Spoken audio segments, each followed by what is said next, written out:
Welcome to Fairway Ford Friday Night Hits. I'm Julia Morris. Thanks for joining us. Our game of the week taking us to Greer, where it's been a season to remember for Riverside up to this point. The Warriors are 4-0 for the first time in 25 years, hosting Southside with a chance to win 5 games in a season for just the second time since 2009.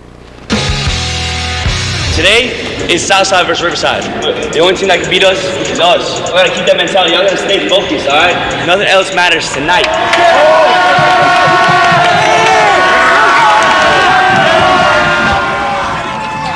Tigers still seeking their first win and a tough test on the road. A good start for Southside's defense, though. They recover a Riverside fumble, but there were a lot of turnovers in the first half on both sides. Then in the second, Dom Cardone carries it in to score the first touchdown of the game. Riverside's up 7-0. In the second quarter, a nice defensive play by the Warriors. Jacob Hartzog with the safety there. And then in the third, the Warriors offense gets going. Elijah Jones carries it into the end zone for another Riverside touchdown. Riverside up 16 at that point, and the Warriors go on to win it 23-0. Man, I mean, it's a great feeling for these kids, man, but, we started out kind of sloppy, and I can't say enough about our defense, It's just a shutout, 0 points. I'm not sure when we've been able to do that, but, I'm just happy for these kids. I'm just happy for these kids, and, I'm just blessed, man, just blessed. Gotta love that Gatorade shower. Riverside plays Blue Ridge next week. Southside plays Greenville. Gaffney has opened the year dominating its first 3 opponents, winning by an average of 23.6 points per game. The Indians at home Friday against Burns in a rematch of last year's first-round playoff win for Gaffney.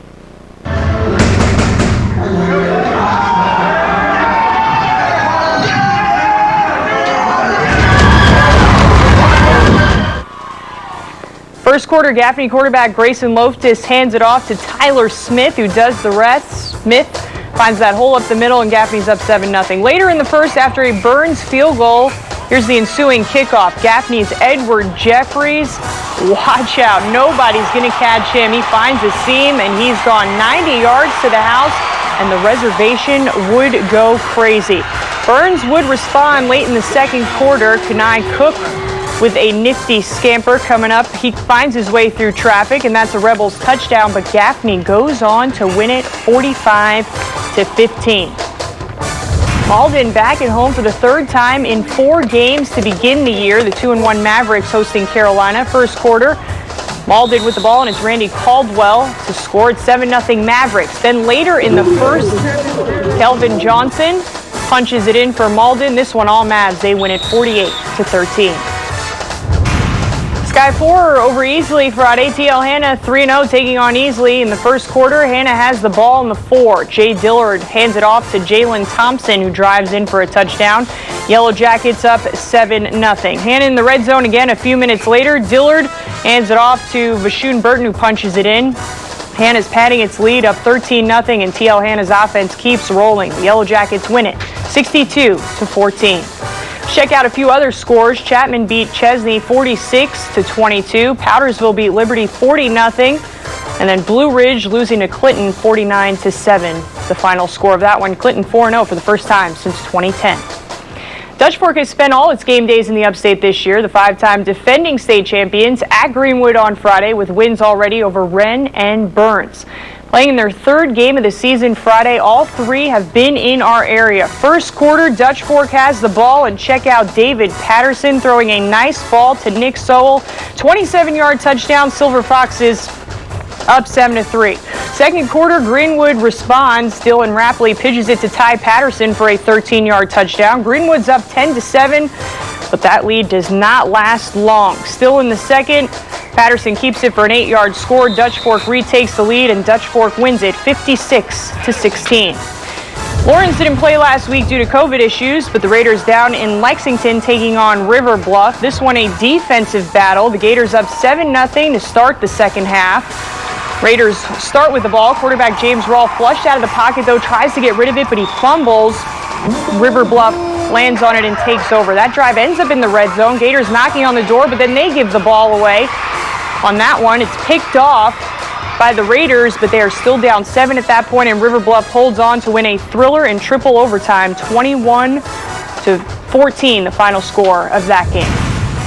Pickens in Greenville County, the 2-1 Blue Flame taking on 2-2 JL Man. Blue Flame up 18-7 at the half, but Man coming out with some momentum after the break. Check out the nice special teams play there with the blocked punt. Their Patriots are in great field position and they capitalize. Nasias Morrison punching it in, and after the Patriots make the 2-point conversion, it is just a 3-point game, and JL Man winning big in that one, 50-18 the final score. Taking a look at some scoreboards again, Pendleton beating West Oak 41-6, and Seneca defeating Eastside 44-3. Greenville beating up on a higher classification this year. The 4A Red Raiders are 4-0, all in teams in 5A. Greenville hosting another 5A school Friday in Northwestern from Rock Hill. We pick it up in the third quarter. Northwestern's Turbo Richard takes the handoff for an 11-yard run to make it 1st and goal Trojan. Then on the next play, Will Madison looking to throw to the back of the end zone. Elijah Caldwell keeping those feet inbounds for the touchdown. Trojans are up 14-7. And later in the third, Turbo Richard again finding the end zone. Trojans pulling away 21-7. They win it 28-7. Palmetto hosting Wren. Hurricanes got their first win of the season last Friday in dominating fashion over Easley, so they're looking to make it 2 in a row. In the second half, Palmetto defense makes a nice play. Gabe Harvey picks off Hurricanes quarterback Trey Horn, but just a few minutes later, Palmetto gives the ball back. Isaiah Hill bobbles the snap and fumbles. Evan Goodwin picks it up, and here comes the Hurricanes offense. Horn with a 30-yard pass there. Wren's offense scores 53. Hurricanes also shut out the Mustangs 53-0, the final. We've reached halftime on Friday Night Hits. More scores and highlights ahead, including a Woodmont Wildcats team looking to extend the best start they've had in more than a decade. The Wildcats went to Wade Hampton, and to get you set up for that, it's mic'd up with Woodmont head coach Jeff Murdoch.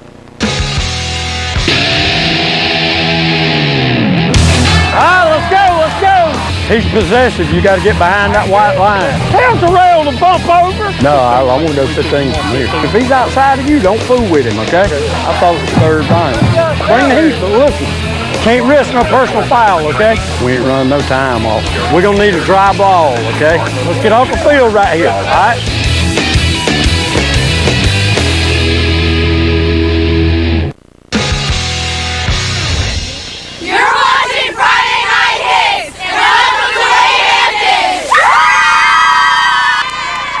Another Greenville County school off to a great start. The Woodmont Wildcats looking to begin the season 4-0 for the first time since 2008. They made the trip up to Wade Hampton on Friday. We pick it up in the first quarter. Juju Stewart takes the handoff from the 3 and finds the end zone. Woodmont strikes first. They're up 8-0. Later on the first, Wildcats looking to strike again.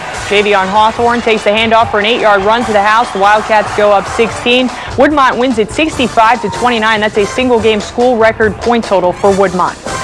Christ Church outlasting rival St. Joe's last Friday, 28-22 in overtime. The Cavaliers at home again this week against the Asheville school. A huge test for Christ Church. The unbeaten Blues have outscored their opponents 165-16 in their first 3 games. The Cavaliers defense making a nice stop there on the Blues' first drive of the game. And Christ Church's offense getting something going in the first. Check this play out. A big first down pickup here by Luke Bohmhofer. The Cavaliers offense scores 20 points by halftime. The Cavs lead 20-13 at the break. And the Christ Church defense able to protect that lead in the second half. Christ Church wins it 48-20. Abbeville in the Low Country facing Woodland, a rematch of an early season game. The Panthers won 56-0 last year. Abbeville strikes first. Antonio Harrison to the sideline, and he is gone. 35 yards to the house. Panthers quickly up 7-0. Woodland with the ball now, handoff to Jaden Gardner, but Abbeville pops it out and the Panthers pick it up. This one, all Abbeville. The Panthers dominate. They win it 52-7. Emerald hosting Broome. The Vikings have dropped 3 straight. The Centurions coming off a loss to Indian Land last week. Third quarter, Emerald ball. The Dracus Tolan finds Ian Ryan over the middle. Ryan takes it down the sideline. Nobody going to catch him. How about that play? That's a 75-yard touchdown. Emerald's up 28-14. Later in the third, Broome has the ball now. Dylan Ramirez hands it off to Jameer Drewberry for the 14-yard score. That cuts the Emerald lead to 28-21. But Emerald's offense too much for Broome in this one. Emerald wins it 41-28. few more scores to get to. Hart County beat Westside 63-28, and Southside Christian dominating Calhoun Falls 49-0, the final score of that one. Hillcrest off to a 1-2 start this year, but losses to Greenwood and Spartanburg were both one-score games. Home in Simpsonville Friday, hoping to even out their record against a Boiling Springs team still looking for their first win. Hillcrest quarterback Bennett Judy set the school record with 425 passing yards earlier this month against the Vikings.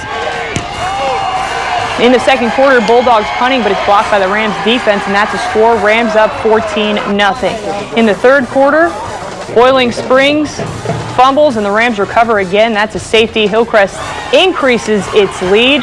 The Rams offense also showing out in this game.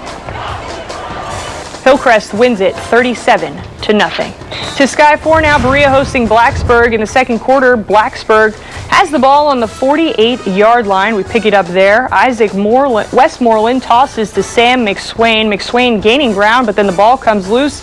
A nice play by Berea's defense, but they don't get any points after this turnover. Berea holds on to win it, though, 23-20. BHP hosting Woodruff. Wolverines back in action after missing a few weeks due to COVID-19 concerns. First quarter, Woodruff back to punt. It's a high snap. Noah Gaspar chases it, but Jemias Glenn scoops it up, and BHP wins it 29-21, the final score of that game. That'll do it for Week 4 of Friday Night Hits. All of our games and scores available on our website at WYFF4.com. See you next week.